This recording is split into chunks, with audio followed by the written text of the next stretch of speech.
Mesdames et messieurs, bonjour, bienvenue au journal hebdomadaire de l'agence vietnamienne d'information. Voici les événements qui ont fait la une de l'actualité du 3 au 9 janvier. Le Premier ministre Phạm Minh Chính a dirigé le 5 janvier une visioconférence entre le gouvernement et les autorités des 63 provinces et villes du pays afin de dresser le bilan de 2021 et définir le plan d'action pour 2022. Le secrétaire général du Parti communiste vietnamien Nguyễn Phú Trọng, le président de la République Nguyễn Xuân Phúc et le président de l'Assemblée nationale Vương Đình Huệ y ont également assisté. Le Premier ministre Phạm Minh Chính a déclaré que la conférence avait permis d'analyser les progrès et de cerner les lacunes et les causes concernant l'accomplissement des tâches politiques en 2021.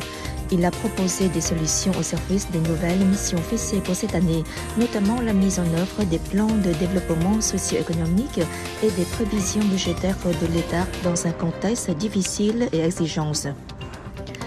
Tout en donnant des directives lors de l'événement, le secrétaire général du parti Nguyễn Phú Trọng a demandé aux localités et aux secteurs de mener efficace le programme de redressement et de développement socio-économique tout en poursuivant l'objectif de contrôler l'inflation, d'assurer la stabilité macroéconomique et les grands équilibres économiques, entre autres. Il a également mis l'accent sur le développement culturel en harmonie et à égalité avec le développement socio-économique pour continuer à améliorer la vie matérielle et spirituelle des citoyens. À l'invitation de son homologue Phạm Minh Chính, le Premier ministre Lào Phan Khâm Vipham a entamé samedi une visite officielle au Vietnam du 8 au 10 janvier, devenant ainsi le premier dirigeant étranger à se rendre dans notre pays en 2022.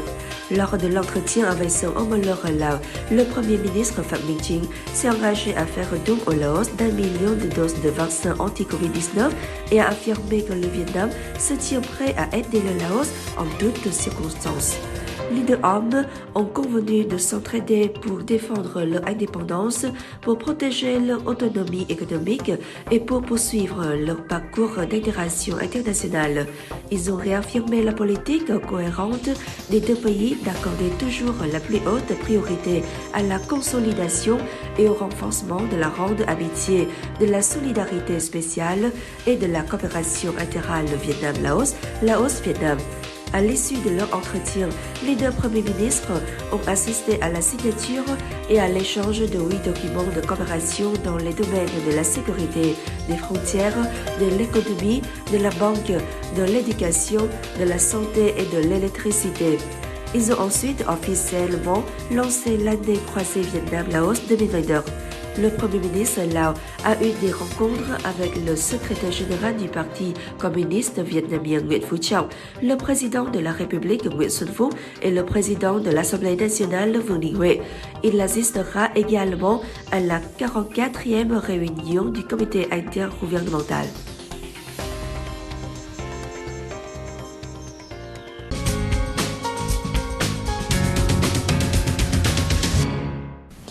Malgré la pandémie, le Vietnam a atteint un certain nombre de ses objectifs économiques cette année, devenant même l'une des 20 premières économies du monde en termes de commerce international. Le PIB du pays a augmenté de 2% et la valeur de son commerce extérieur a dépassé 660 milliards de dollars, en hausse de 21% avec un excédent commercial d'environ 2,1 milliards de dollars. Notamment, les investissements directs étrangers ont atteint plus de 29 milliards de dollars, en hausse de près de 500 millions de dollars par rapport à l'année dernière.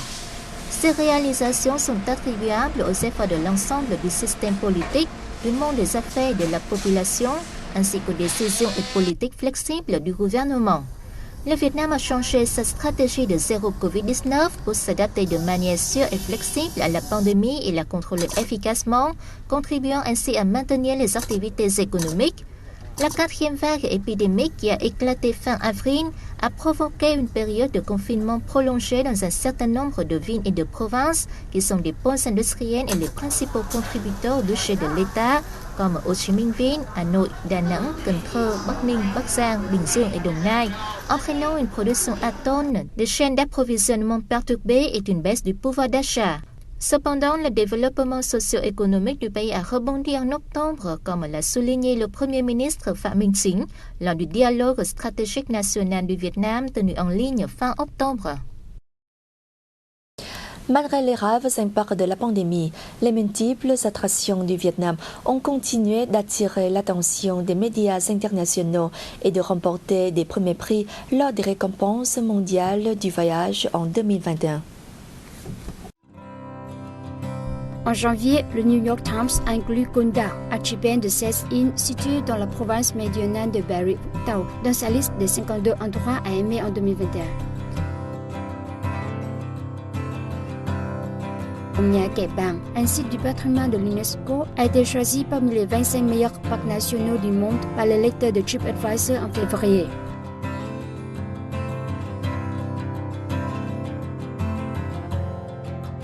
En mars, Hanoi et Đà Lạt ont inclus dans une liste des 14 meilleurs endroits d'Asie pour observer les fleurs printanières par le South China Morning Post basé à Hong Kong.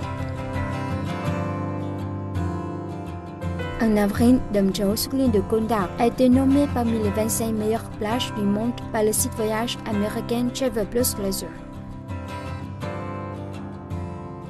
En mai, le cône de Hải Vân, dans le centre du Vietnam, a été classé 4e plus beau trajet en voiture du monde par le site américain Travel Plus Leisure.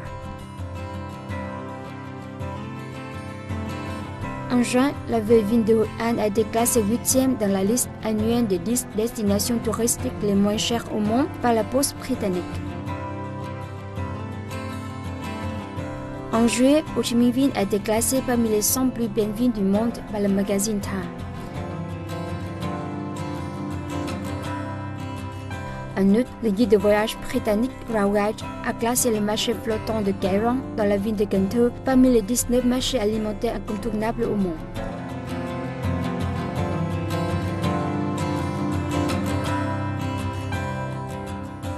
En septembre, le nouveau site américain BuzzFeed a inclus la réserve de biosphère de Cat Ba dans la ville de Hải Phòng sur sa liste des 11 parcs nationaux incontournables. En novembre, Cúc Phương a été nommé premier parc national d'Asie au World Travel Award 2021.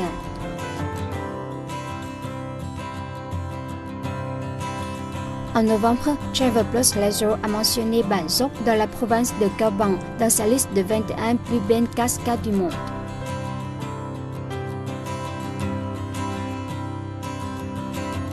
Pour conclure l'année 2021, Mũi Né dans la province de Bình Thuận s'est classé 9e sur la liste des 100 meilleures destinations balnéaires au monde. Le monde est passé à 2022. L'agence vietnamienne d'information a sélectionné les 10 principaux événements internationaux qui ont façonné le monde en 2021. En voici la liste.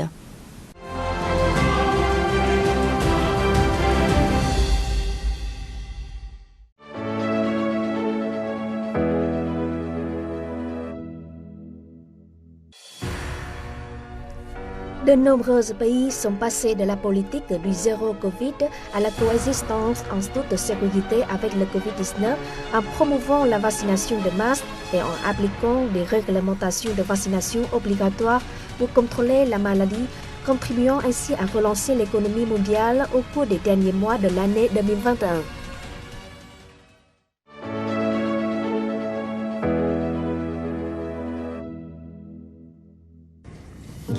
La 26e conférence des parties à la Convention cadre des Nations Unies sur les changements climatiques qui s'est tenue à Glasgow, au Royaume-Uni, a réaffirmé l'engagement à maintenir l'objectif de limiter le réchauffement en dessous de 1,5 degré C d'ici la fin du siècle. De nombreux pays ont également annoncé des échanges précis pour ramener leurs émissions nettes à zéro, mettre fin à la déforestation et diminuer leurs émissions de méthane de 30% d'ici 2030.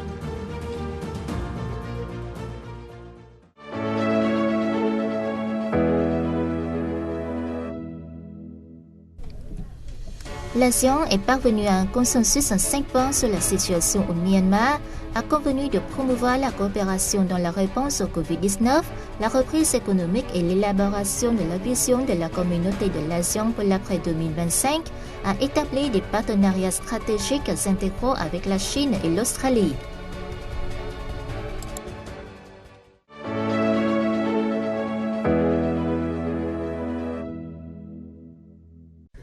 La Chine a fêté le 100e anniversaire de la fondation du Parti communiste chinois PCC 1er juillet 1921 et a adopté la 3e résolution historique lors du 6e plénum du 19e comité central du PCC en affirmant l'accomplissement de la construction d'une société modérément prospère à tous égards et l'entrée dans une nouvelle étape de la construction d'un pays socialiste moderne, puissant, prospère, démocratique, civilisé et harmonieux d'ici 2049.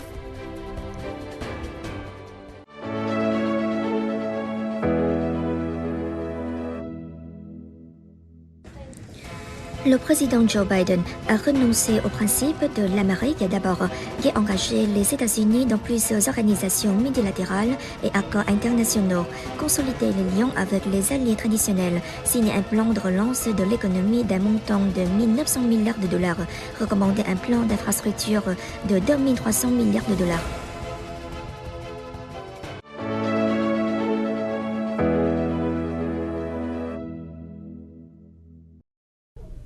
Le 15 août 2021, les talibans ont pris le contrôle de la capitale Kaboul, revenant au pouvoir en Afghanistan après 20 ans. Actuellement, le nouveau gouvernement taliban n'est pas encore reconnu par la communauté internationale. Les États-Unis ont officiellement achevé le 31 août 2021 le plan de retrait de la totalité de leurs troupes du sol afghan après 20 ans de présence.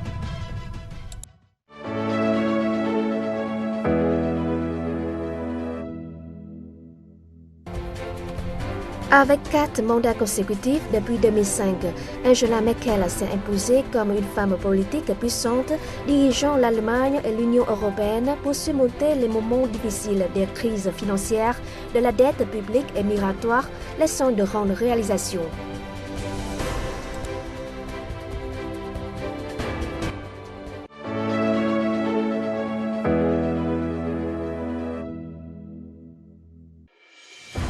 Les pénuries d'énergie et les perturbations des chaînes d'approvisionnement à l'échelle mondiale ont gravement affecté l'approvisionnement et la distribution d'une large gamme de produits. Les prix du pétrole, du gaz et du charbon ont flambé, causant un effet domino sur le prix de l'électricité et sur l'inflation.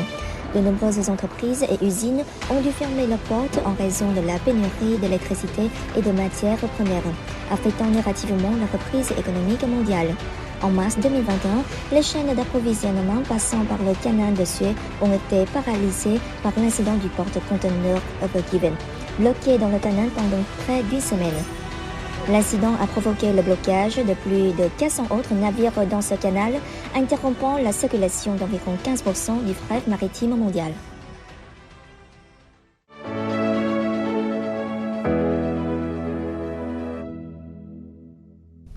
Le 20 juillet 2021, le milliardaire américain Jeff Bezos s'est envolé dans l'espace à bord de la fusée New Shepard, assemblée par sa société Blue Origin.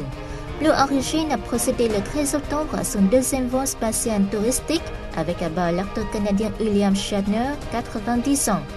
En octobre, une équipe de tournage russe a passé 12 jours à bord de la Station spatiale internationale pour réaliser le premier film en orbite intitulé The Challenge. L'agence de presse russe TASS a signé un protocole de coopération pour ouvrir sa représentation permanente sur l'ISS.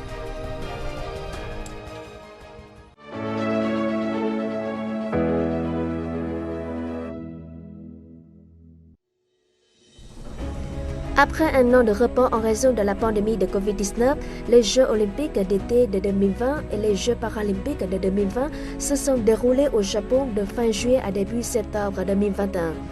En juin et juillet, le championnat d'Europe de football Euro 2020 et la Copa América 2021 ont respectivement eu lieu dans de nombreuses villes européennes et au Brésil. L'organisation d'événements sportifs d'envergure à l'échelle mondiale a permis à ce secteur de se redresser progressivement, apportant une énergie positive aux fans après une longue attente due à la crise sanitaire. C'est la fin de cette édition. Merci de l'avoir suivi et à la semaine prochaine.